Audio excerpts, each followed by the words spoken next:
able to protect themselves, instead became victims. All the while, Chinese state-run media has been pushing the narrative that the Chinese Communist Party is great, glorious, and correct, and they're now even blaming the United States of America for their own massive failures. And while right now people are debating what we should be calling this, to me it's rather simple.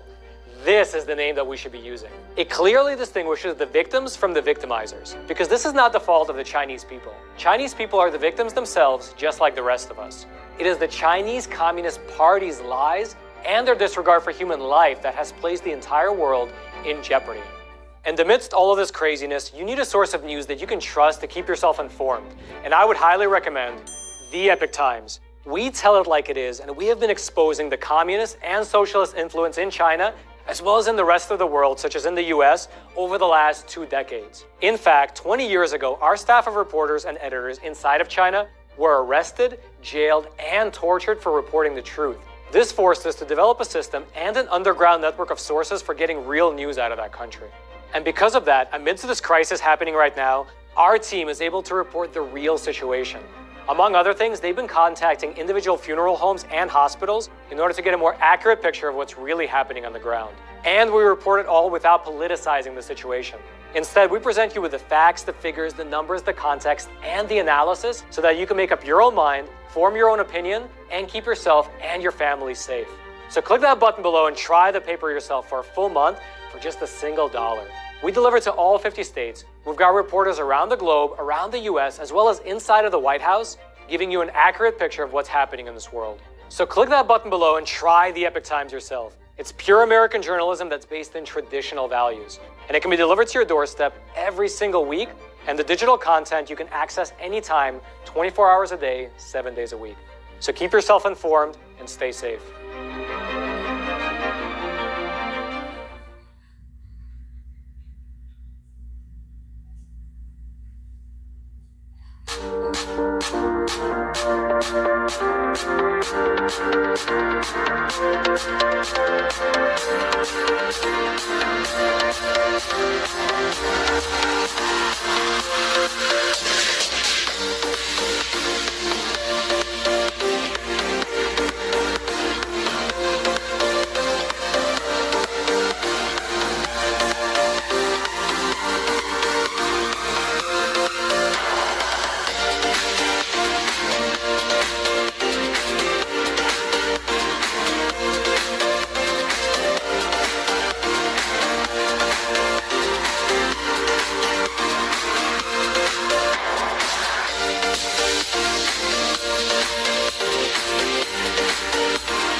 So China is kind of back to work. The lockdown has been lifted. The epicenter, Wuhan, is apparently reporting no new cases. And apparently, the Chinese method is the only method that has proved successful.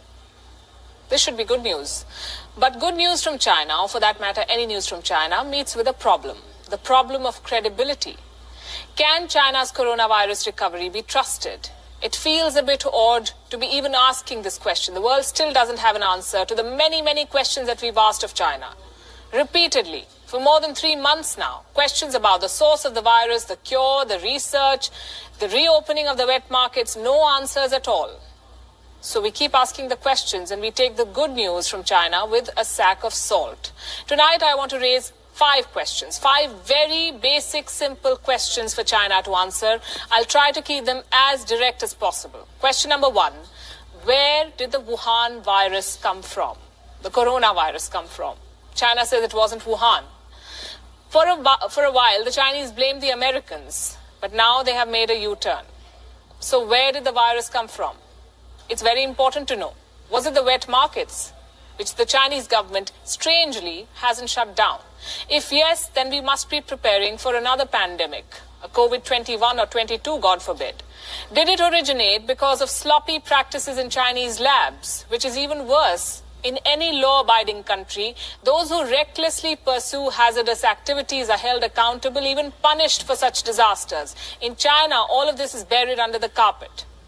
So that's the first question they must answer, the origin of the virus. Question number 2. How has China cured the positive cases at home? Again, no one knows.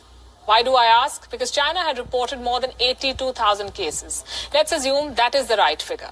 Now, China says 90% of these cases have been cured. The question is how?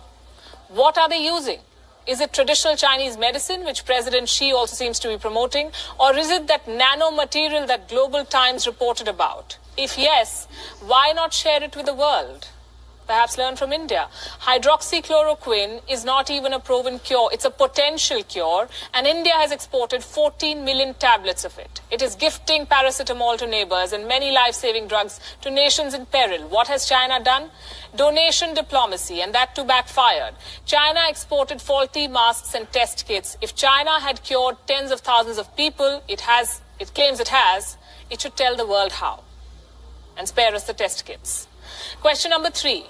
Where does research stand in China? I ask because China is very quick in slamming anything that anyone else proposes. Hydroxychloroquine is ineffective, said China. But it has offered no alternatives. It should, because it had a clear head start. It had the first samples, which it destroyed or hid. It reported the first case in December 2019. It's been almost 4 months now. China boasts of the world's biggest research labs. What are they doing?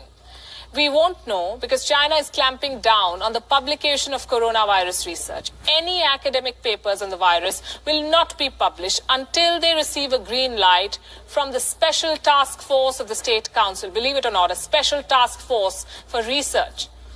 The Chinese censors must clear everything. Question number 4. Why doesn't China give access to international experts if it has nothing to hide?